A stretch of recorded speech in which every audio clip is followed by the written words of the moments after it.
நீங்க என்ன சாமி சொல்றீங்க? நாங்க எல்லாரும் குழப்பத்துல தான் இருக்கோம். நீங்க தான் இந்த பிரச்சனையை தீர்த்து வைக்கணும் சாமி. ராஜராஜன் யாரு? எங்க பெரிய ஐயா ராஜா சேதுபதியோட பிள்ளை. அப்ப ரத்த வாரிசா இருக்கிறவங்க தான் இந்த பூஜையை செய்யணும் இல்லையா? ஆமாங்க சாமி. அப்படின்னா அவருடைய பேரனும் ரத்த வாரிசு தானே? என்ன சாமி சொல்றீங்க?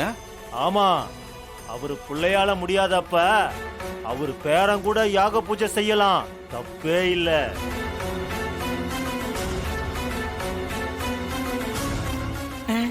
ஐயோ, நம்மள கோத்து விடுறாங்களே.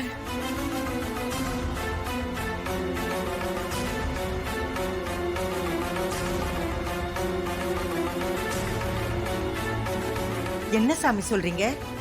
என் பேரன் இந்த பூஜையை பண்ணலாமா? அவரும் செய்யலாம்.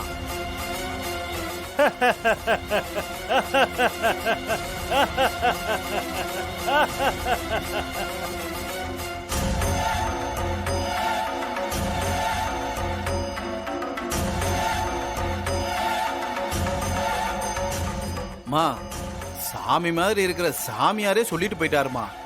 அதனால உங்க பேரனையே இந்த பூஜையை செய்ய சொல்லுங்கம்மா. ஏய்யா, சாமியார் சொல்லிட்டு போயிட்டாருங்கிறதுக்காக நாம நம்ம ஊர் பழக்க வழக்கத்தை மாத்திக்க முடியுமா? பேரனை வச்சு செய்யறதா இருந்தா தான் நம்ம எப்போ செஞ்சிருக்கலாமே. எதுக்காக எத்தனை வருஷமா நம்ம வெயிட் பண்ணோம்? யோ, யாரோ ஒருத்தர் சொன்னாருன்றதுக்காக தப்பான பூஜையை செஞ்சு நம்ம ஊருக்கு ஏதாவது கேடு வர்ற மாதிரி செஞ்சிடறதா? யோ, கொஞ்சம் பேசாம இருயா. அவர் யாரோ ஒருத்தர் இல்லையா, சித்த புருஷ மாதிரி இருக்காரு. அவர் ஒரு அருள் வாக்கு மாதிரி சொல்லிட்டு போறாரு. அவர் சொல்றதுதான் எங்களுக்கும் சரின்னு படுது. ஐயாவோட பேரனே இந்த பூஜையை செய்யட்டும். ஐயா பேரனை பூஜை பண்ணட்டும்.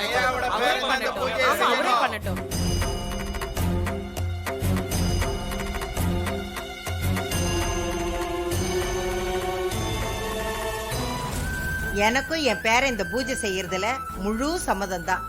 ஊரே சம்மதிச்சாச்சு, அப்புறம் என்ன?